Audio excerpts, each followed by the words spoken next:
Hey everybody, welcome to the Marquez Says Show. I'm your host, Marquez Mosier, and this is my co-host, cohort, and eldest son, Austin Jordan.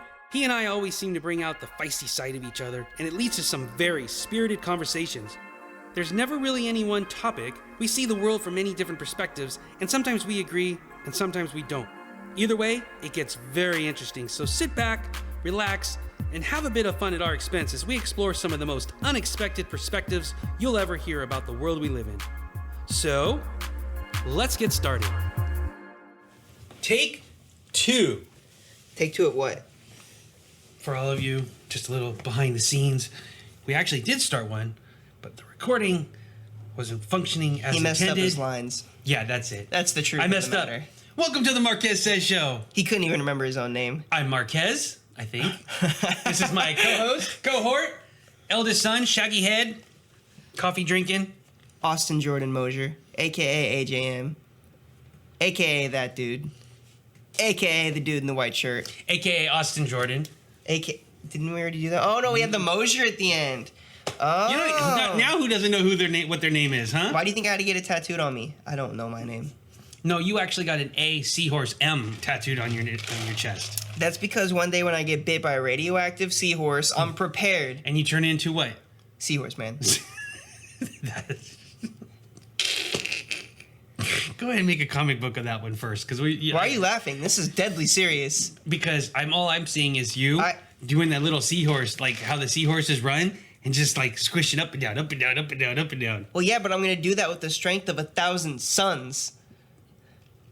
You're not taking this serious enough. That would be quantity over quality if I had 1,000 sons. Would it be? Yeah. All right, well, we'll see when the quality of my superpowers is just magnificent. Yeah, oh, speaking of which, somebody brought up the fact that what would you rather have, like endless, an endless supply of money or a superpower? And, money. And you'd be very proud of me that I said, I'm pretty sure Batman versus Justice League answered this question. Yeah. and I actually had quite a few people laugh and comment or respond with like, "Yep, that was a good one." Because there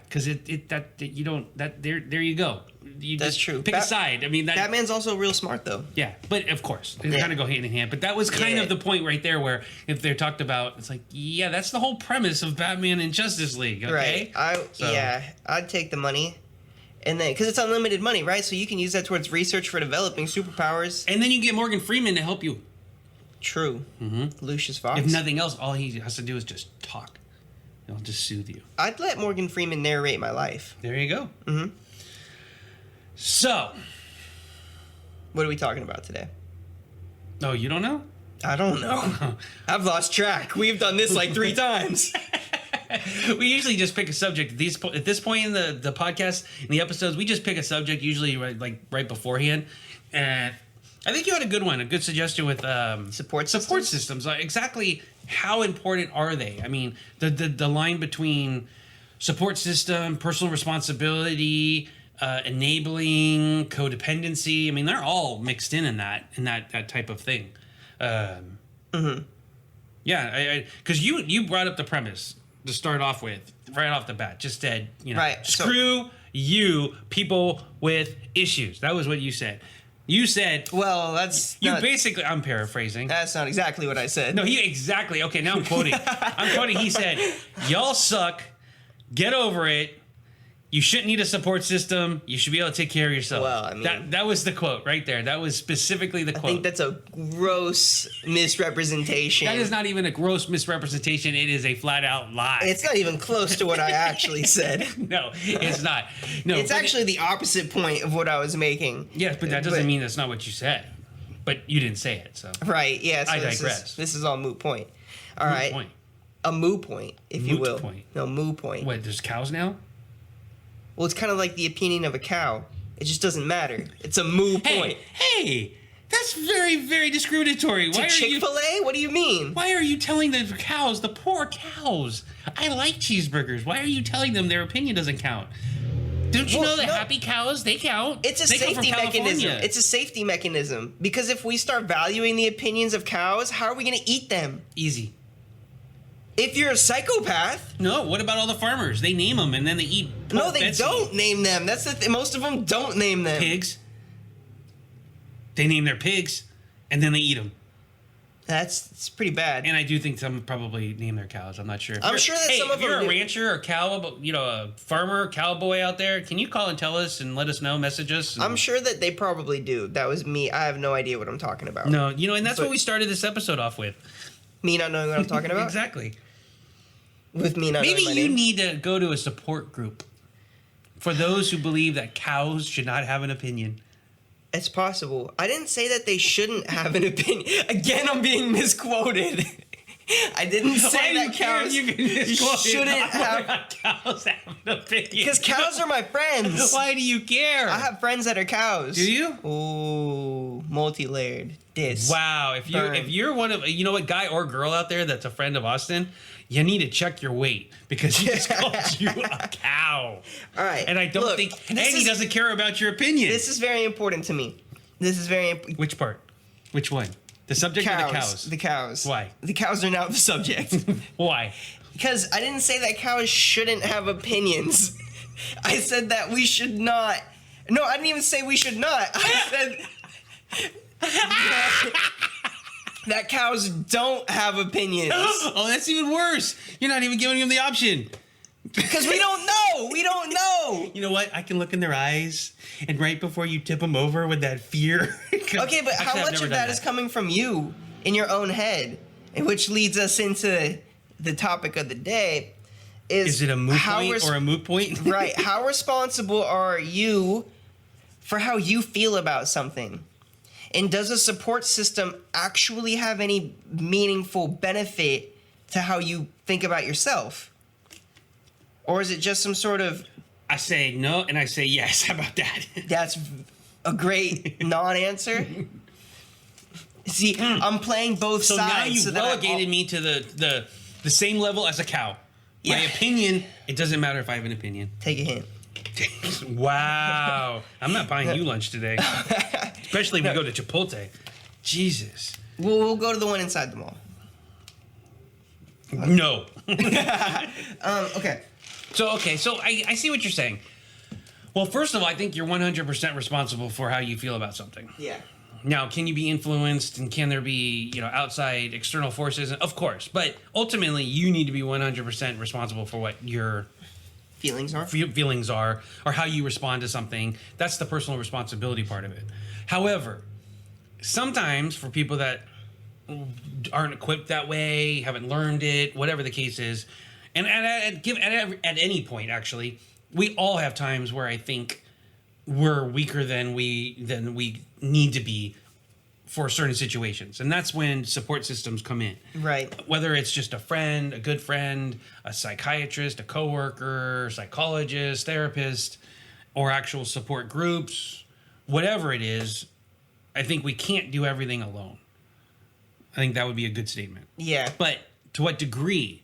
Because I know me, I've called part of how I describe myself being a social loner, where I'm more than happy being the center of attention, but I would just as well not. I would just as well just be with April and be in our own little world and not necessarily have to be out front. So, but some people aren't like that. Other people are very much social butterflies. Well, so true. And then how much of being a social butterfly do you think that if it was the a result of a attention deficiency? No, not necessarily, but let's say that so you're getting attention as a social butterfly.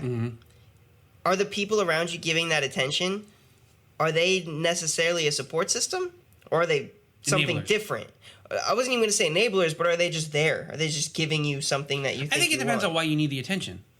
If you're actually getting the attention because there's a deficiency in your personality, or somewhere where that's filling a void, then I think they become enablers because it may be if it's trying to fill a void that you're not filling on your own, that could be problematic. It doesn't have to be problematic, but it could be problematic. I think, but if you're a social butterfly just because that's your personality, but you don't really need, I should say you would really enjoy and to a degree you need that social interaction. However, you can go with say prolonged periods without it, with no serious side effects and stuff. Well, then I think you're right. It's just that's just there. They are just there. It's just something but the third option would be, do you go to support groups and do you look for support from outside sources because you need it? And I think that, that could be a problem. Right. You don't it necessarily could be want, a problem, but could it also be an advantage? Could it be a strength of you to go to outside, to view outside people as something that you need to help you because you have something you're trying to fix? Because that could be also... No. The specific word I would actually say, if you need it, if you need outside people to help fix you, like need it, then either A, you're in a really bad spot, in which case yes, then in that case, I'll qualify my answer.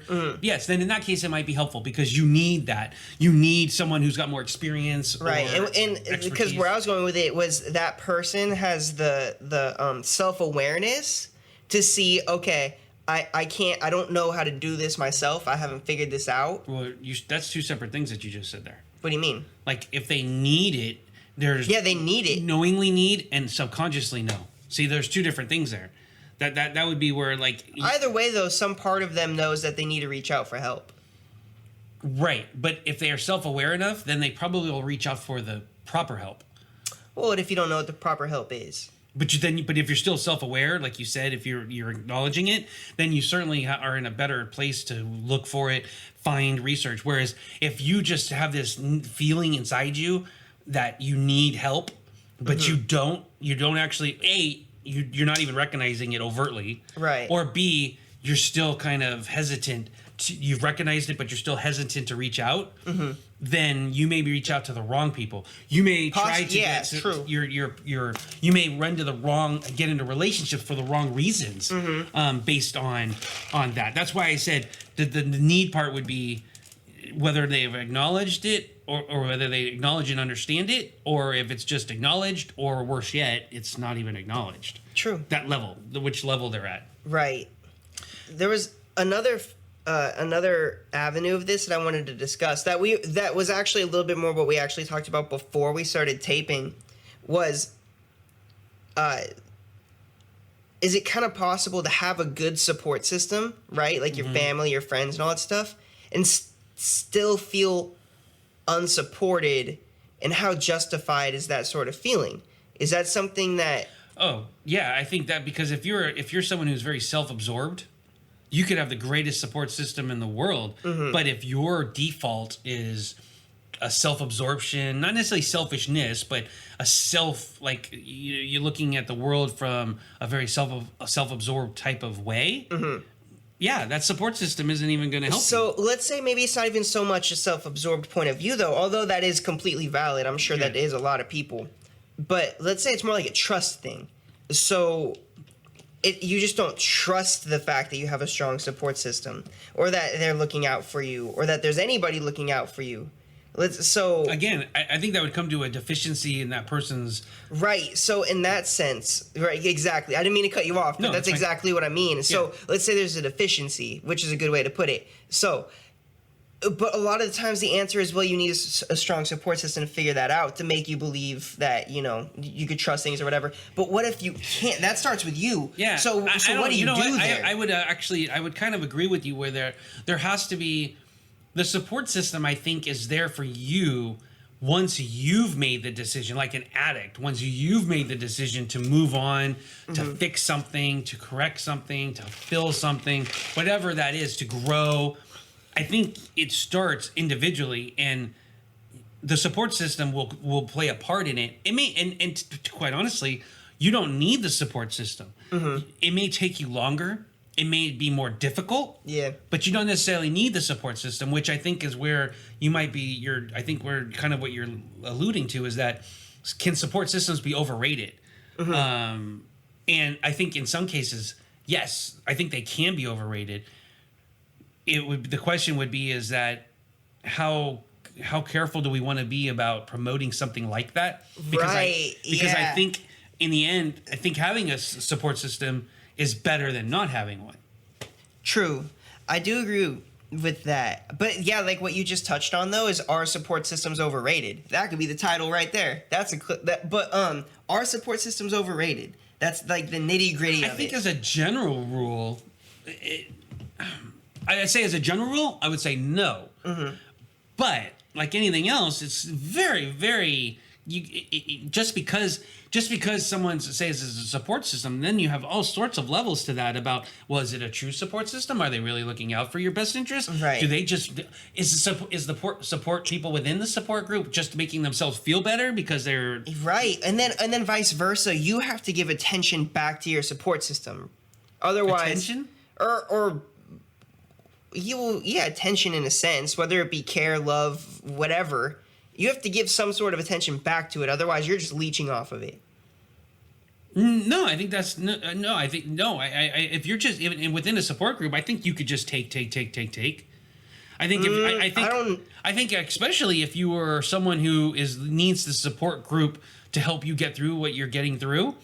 Now, I remember. Now you can become one of the support group for someone else, like Later, someone else. Yeah. But I don't think. I think you easily could just take. It doesn't have to be a two-way street. I mean, I would actually say a true support group, it's not a two-way street. Mm-hmm. If I was part of a support group that was truly trying to help someone, I would not expect something back. I wouldn't. I would not. Interesting. It's not the perspective I took going into it. Yeah, I would not expect something back. I'm giving for the sake of giving and trying to help that person. I mean, in some ways, that's kind of like right. the workshops and the class and the coaching sessions and stuff like that. Yeah. That's kind of one thing that I've always kind of prided myself on is that when someone asks me for advice, mm-hmm. I am very good at being able to give the advice as their situation. From right. their shoes. Yeah, in their perspective. Not necessarily what I would do, which is what right. most people I think kind of go, well, I would. It's mm-hmm. like, no, I don't. I'm not giving them what I would do because what I would do is not going to really help them. Right, exactly. What I'm looking at is, okay, give me your situation. Okay, based in your situation, I would suggest that this, and this. And mm-hmm. because those are the perspectives that they can see. They can't see the world the way I see the world. Right. And that I think that goes toward the support groups where I would not I would not expect something. And I think if I was part of a support group that felt like all of a sudden they were saying something along the lines of, gosh, that person never, she or he never, reciprocates, or I would be kind of like, that's not why we're here. That's not what our function is. Interesting. Okay, that's different than good. Friendships, though. Very true. Obviously. Yeah, that's true. I guess that is a good line. A distinction is when does it separate? Because so many people will say, well, your friends and your family are your support system. Do they have two hats? Are they your support system exactly. and family and friends? I think that's an excellent point about what role are they playing. Because as a friend, there's times when obviously this is a two-way street. The friendship is a two-way street. Mm-hmm. But at some points, if that friend is just completely down and out or whatever the case is, then yeah, you want to give freely. Now, mm-hmm. There could be some hopes that maybe somewhere down the road when the roles are reversed, mm-hmm. they do the same. I think if they don't do the same somewhere down the road and stuff, then you realize, okay, we're not really friends. Right. You might have gotten something you needed in that moment, but it wasn't long lasting. It's not really a two-way friendship here. It's I guess a one-way friendship, if that makes sense. I mean, but yeah, I don't know if there's such a thing as a one-way friendship. Or would that just be you've provided support for somebody? I think I think there is. I think there's definitely such thing as a one-way friendship. I think most friendships... Is that good? I mean, it's situational. I would say it's situational because, even in the worst things, some good can come from it. Yeah. Right. I really think that calling it a one-way friendship is another nice way of saying that person's selfish. Yeah, I mean, it could be. I think we're just putting a nice spin. That's like true. A nice phrase. A one way. It's a one-way friendship. The positive angle. Yeah, it's literally it's just a one-way friendship, which means so basically they take, and you give. I think there are so many one-way friendships, though. I would venture to guess, to be honest. And this, you'll say this is one of those more pessimistic takes I have. Mm-hmm. It might be, but I would bet that probably more friendships than we realize, though, are much more one-way friendships. Yes, but as soon as you realize that, I wouldn't call it a friendship anymore. Right, and then it becomes something different. Right. So what does it become, though? Like a using situation? It's more situation? than an associate. Yeah, but let's say that it's not necessarily... If somebody's allowing themselves to be taken advantage of, then that's a whole nother aspect to this. Right. But then it becomes, where do you define being taken advantage of? I would say when one person is always giving, the other person is okay. When it goes just because one person always giving and one person is always taking, in and of itself, that would not be a problem if that is the roles that both people have taken on and are happy with. Mm-hmm. But as soon as one of them is unhappy with that, then that's where it becomes a problem. Then it becomes a problem. That's true. And most likely, the person who's always giving and not receiving is going to be the one that's going to have a problem with it. Generally speaking, not always, because I mean, there's obviously there's always exceptions to the rule. Someone who's always taking may actually want to give, and and that could be right. Yeah, and then it becomes interesting. I feel like I want to back it up a little bit back into the whole idea of support systems and stuff, because we naturally progressed it a little bit, but I still have a few more things I want to discuss about. Well, those are all what we talked about are all subsets of the support concept. So let's talk about the idea of like the winner's mentality, or the champion's mentality of I have to be the best. I will be above everybody else to accomplish what I want to accomplish. Right. It seems difficult to be able to have that mentality and allow yourself to have a support system, because if you already think you're the best, actually, I think that's misplaced. I think those who truly think they're the best aren't necessarily the best, and I think those who truly are the best may recognize that they are, but they realize they did not get there by themselves. Yeah, true. That's true. But there's a false modesty, I think, associated with someone who's saying I'm the best. It's kind of like, okay, if you are the best, if they don't realize that they didn't get there, I mean, that if they think they got there all by themselves, then that's probably delusional. And I would question whether whether they really were the best. So, but my question, and let's bring it back to Steve Jobs again. So he basically shunned his support system. It basically shut him out. Yet he became the best. No, I don't think so. He used his support system. He was a horrible boss. True. He took his support system, the people that loved him, the people that wanted him to succeed and were all in the bubble that they called the Jobs effect, the Steve Jobs effect, and used them. He used their talents. He used their resources. So he had a support system, and I think he abused it. Interesting, because the way I look at it was he is trying to make something. Because he couldn't have done what he did alone. Well, exactly, but to me, those people weren't really a support system. They were like a tool to him. They were enablers. They enabled him to be who he was.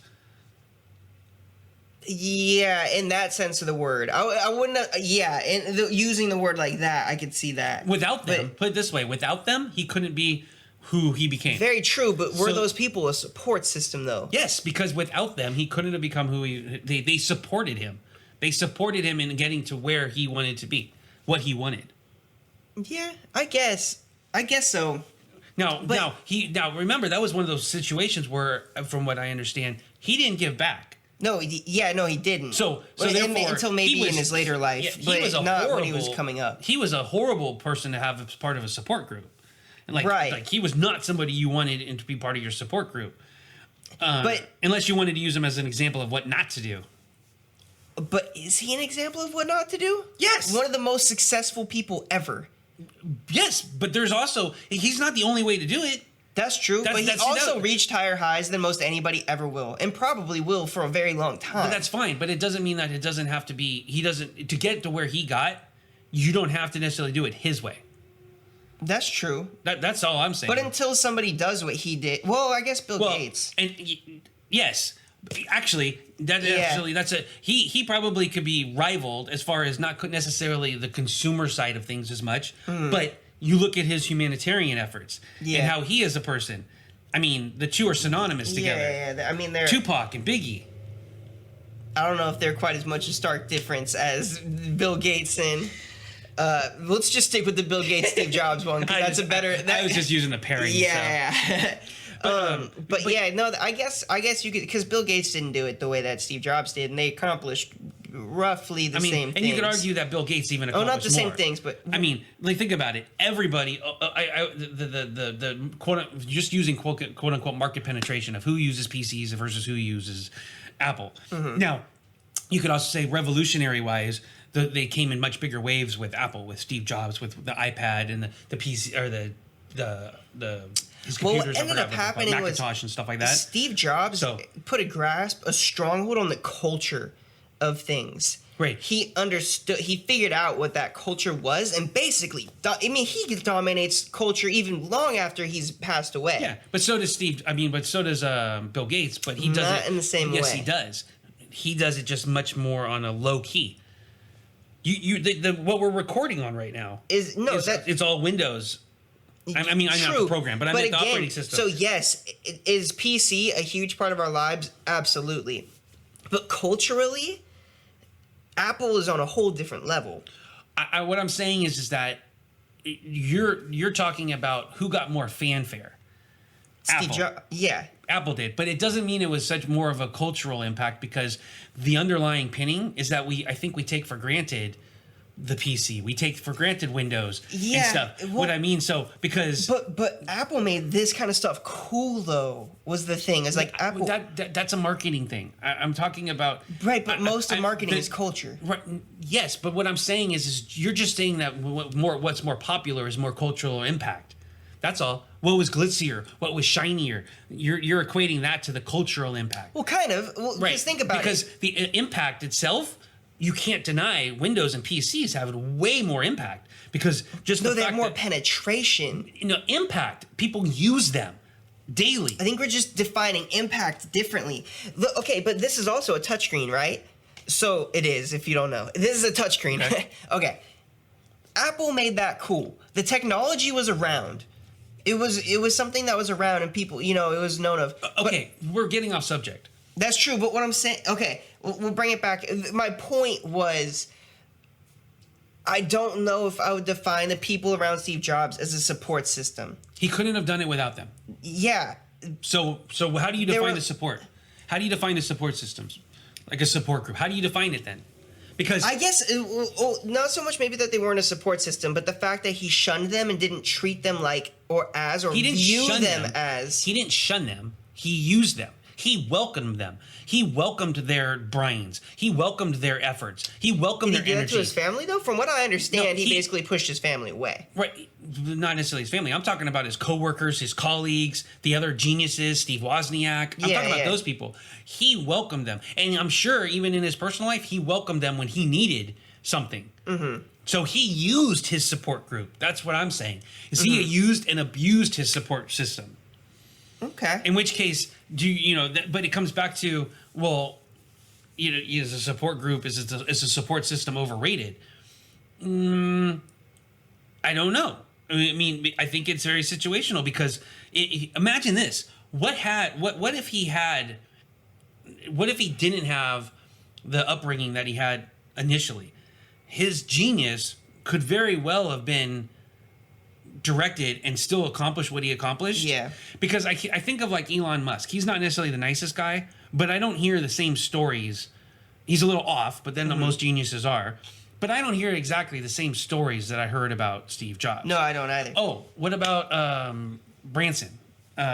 Richard Branson for Virgin. He's another one that's mentioned. I don't know who he is. He's the one who did Atlantic. He's also doing the rockets, Virgin stores, all that, the Virgin brand, basically. Yeah. Same thing. He is extremely nice and stuff, but yet he's mentioned in the same breath as those other guys. So, well, I've never heard of him. He's more of the business side of things, but you would know everything that he's done. I mean, I know Virgin and all that. Yeah, so you would know his airline. You would know the stores that they used to be. And he's also a little more international. He's not quite as much U.S. Yeah. So is Elon Musk. Elon Musk is based in the U.S. I know, but he's also very international. He's not from America. No, I know that, but he's also But I mean, fairly international. Everything Tesla, et cetera. Yeah. So you look at it from the perspective of what if that support group had he welcomed them in, had he treated them differently, what heights may have he gotten to? Yeah, it's a good question. Maybe he undervalued his support group. I think he did. I think most people would say that he did undervalue. Oh yeah, he definitely undervalued. System. Yeah. But what's interesting to me, and this is this concept of, and like you take the perspective of he could have potentially done more, But what if he did so much because he treated the people like that? Because what we see, they're not mutually exclusive. No, they're not. They're not mutually exclusive, and I don't believe that they are. But the idea still stands, though. Could he have done? Maybe that's the reason he did do so much. Your question is whether or not the support group was overrated. No, it was not overrated. He used it exactly the way he wanted it to. Yeah. So no, they were not overrated. I guess I just never viewed them as a support system, but because I don't generally look at like coworkers and stuff as necessarily a. Well, and there is two distinct things. If you talk about like a support group, which is specifically designed for designed to help someone get somewhere, I guess. I'm not talking about a team. Okay, this is why I don't define coworkers as support system, and why those people that worked with Steve Jobs to build Apple, that was a job. They signed up for that job. Yes, but they did so much more than what they signed up for. That's the same with almost any job. No, how would you say then support system when you talk about a relationship?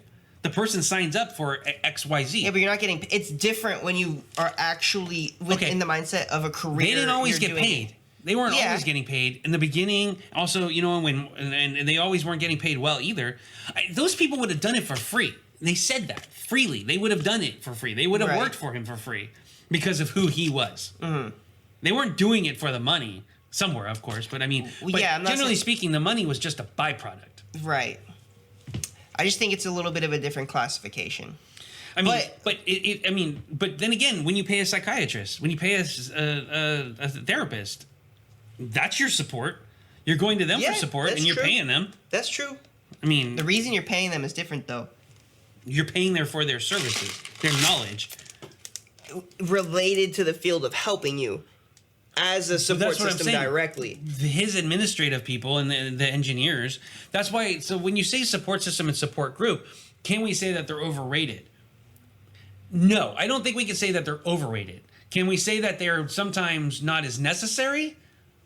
Yeah. Because some people are able to do things. It's like, would you rather do a group project or do it by yourself? So a lot of times I'd rather do it by myself. Me too. But the reality, everything says that if we have a group project, though, it makes our lives easier. Only if your group is strong. Right. It doesn't necessarily mean that. Yeah. So we go back to our, that is a particular group. Can some support groups be or subsystems be overrated? Yes. And it comes down to what are they willing to do? I think it actually comes down to, are they truly in a position to support you, or are they are not? Right. And they're just called, or superficially. And that would come back to your thing about coworkers and stuff like that. Right. Some of them probably, if you didn't pay them, they wouldn't be there and they wouldn't care about you. Right. Okay. That support system is a little shaky. Yeah. True. I feel like you said something that it was like real interesting. Of course I did. Crap, what was it? Overrated. Yeah, like, okay, so damn, what was it? It was on the tip of my tongue. I just lost paid. it. Maybe they're overrated. If they're not looking at it from the same perspective, they don't want to be there. Oh, okay, I remember. You said, are they ready or not to be there for you? Like, are they, or you said something about, are they in a position to, or something like that. Are you ready to be somebody's support?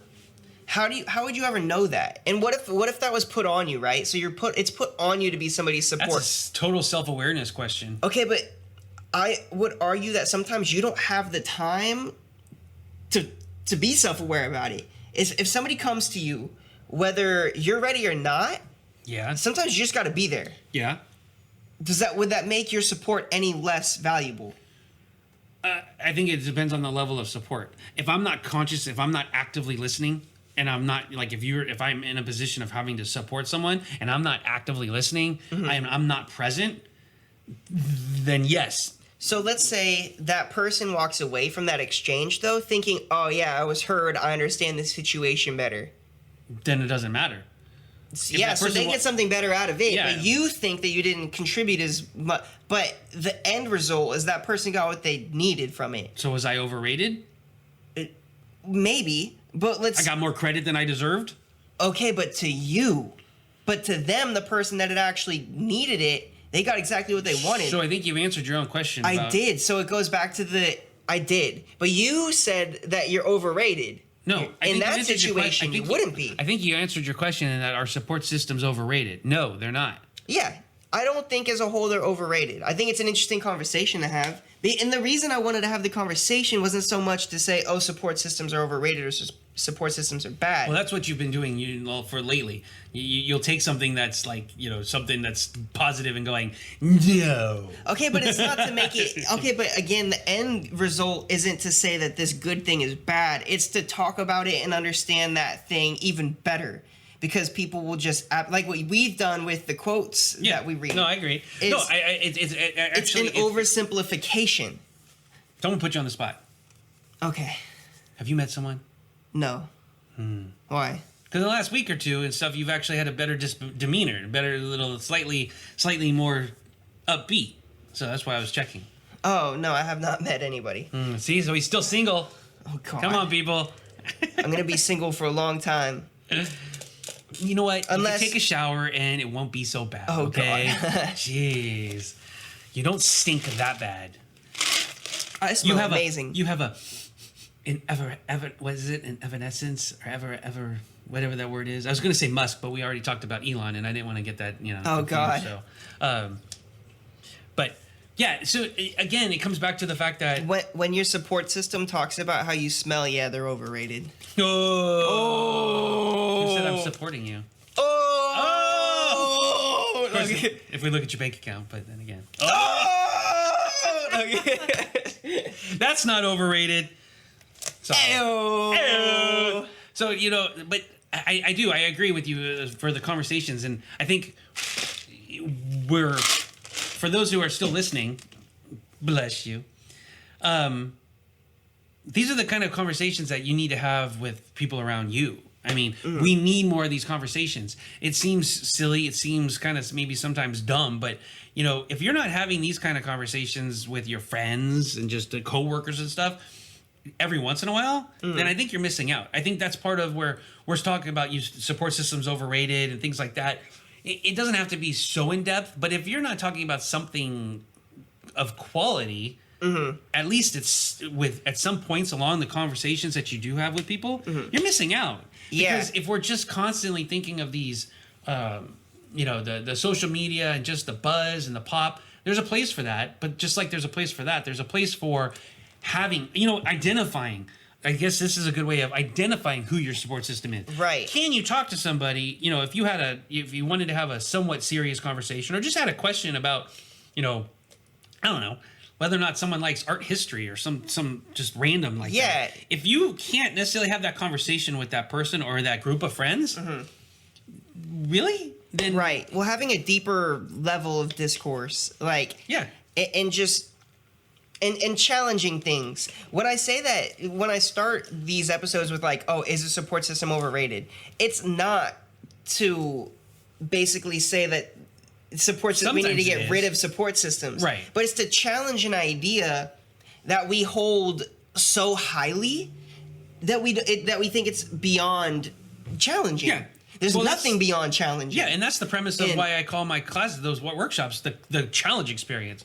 Right. I mean, in the description, it's right there where I say, I'm going to challenge your perspective. I'm going to challenge. Right. I find myself in these conversations a little bit more on the defensive with you because you're more aggressive on challenging mainstay stuff.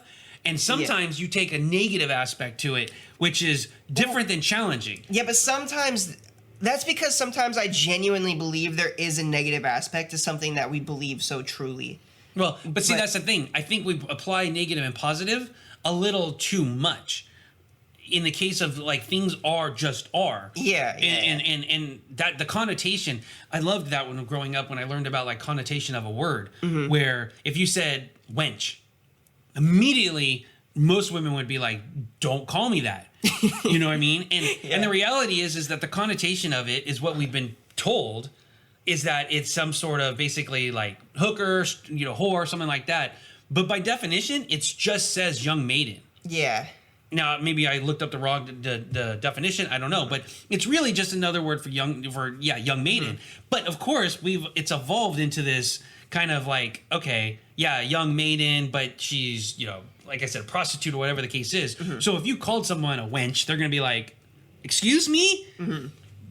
But that's the connotation that we put on it. Right. That's the challenge of it going, I didn't actually say anything bad. Right. And that's something that is something that I love doing. People really hate it when I do it. Right. And that's what you need to be able to do with, I think, like the support groups. That's where if they understand where you're coming from, or if they're constantly thinking, oh my God, why are you constantly blah, blah, blah? Like, then you might have to rethink about, not to get too far off the subject because we're kind of towards the end roughly and stuff. But that's one thing that's a fine line with, say, racism or any sexism or any of those isms and stuff is that a lot of times the statement itself is not negative or positive, but it has buzzwords in it. And immediately people will jump on it. And that's the scary part. And I think at this point we still need it. We still need that oversensitivity in order to correct it because we're not anywhere near ridding it the way we need to. But at some point we will have to reckon with the fact that I look forward to the day where if you said that Native American over there or that black person over there or that white person over there, there is no connotation to it. It's strictly just a classification. But right now, we're not there. Because if someone said that black person over there, I will bet you 9 times out of 10, the person who's saying it has in their mind, they used that term because they were picking something negative the next sentence was going to be something negative. I would not say 9 out of 10. Okay, I think it depends where you are. That's true. But I see your point, though. But we do need to get to a point where the connotation, and that's what I'm talking about support groups. I'm talking about the biggest support group of all, society. As a whole, society needs to get to a place where when you see, like the saying, the one that's really nice is that if you don't see a kind person, be that person. Like if that kind of thing of like if nobody's being nice in a room or something like that, be that person then. And that's something that I think is missing, and that's because we're not supporting each other because we're like, I'm not gonna, why would I help that person? They don't believe in what I believe. Okay, well, you don't necessarily, I guess, have to help them, but then again, if they need help, so freaking what? If they don't believe what you believe, if they're in true need of help them. Right. And that's a support system. Yeah. That's kind of where I was going with that. That is the grandest idea of a support system. And that'll be another topic. Is it unrealistic to expect society as a whole to be a support system? No. I'm laying down. No. Planting my flag. Down the gauntlet. Okay. Cool. Well, let's wrap it up. So, but that's a good place to end it. Yeah. And also, we also are definitely going to get into whether or not, if you don't like Christmas music, does that make you unfestive or a Grinch? Because there's a difference. Makes you smart. No, it doesn't. Means that you've got good taste. All right, let's wrap it up. I think he has to go to the bathroom, so we're going to get out of here. Think more, care more, live more, and remember, you can change your life. We can change the world with proper support systems, one decision at a time. Oh, now you're doing the mocking too. I was like every time I say that, by the way, my wife loves it because I usually put my hands up and say, one decision at a time. We can change the world, one decision at a time. True. Anything else? Awkward silence. Thanks for listening, everybody. See you next time.